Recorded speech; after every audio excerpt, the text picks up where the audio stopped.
جھوٹ وہ خطرناک بیماری ہے جو عزت کو کھا جاتی ہے، اور جو لوگ ایمان والے ہیں وہ ہر ایک سے بڑھ کر اللہ سے بہت زیادہ محبت کرتے ہیں۔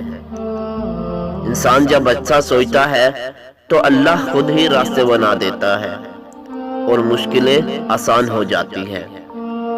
کائنات کی سب سے مہنگی چیز احساس ہے، جو دنیا کے ہر انسان کے پاس نہیں ہوتی۔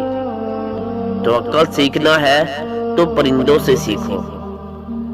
جب وہ واپس شام کو گھر جاتے ہیں تو ان کی چونچ میں کل کے لیے کوئی دانہ نہیں ہوتا۔ تمہاری اولاد وہ نہیں سیکھے گی جو تم کہتے ہو، بلکہ تمہاری اولاد وہ کرے گی جو تم کرتے ہو۔ جو شخص اپنے عیب دیکھنے سے اندھا ہوتا ہے وہ دوسروں کے عیب کو بہت بڑا جانتا ہے۔ مذاق ضرور کیجئے، مگر اتنا دھیان رکھنا چاہیے کہ مذاق کرنے اور مذاق اڑانے کا فرق آپ کو معلوم ہو۔ جذبہ چاہے شدید محبت کا ہو یا شدید نفرت کا، دونوں صورتوں میں انسان کو توڑ دیتا ہے۔ ایسی خوشی سے بچو جو دوسروں کو دکھ دینے سے حاصل ہوتی ہو۔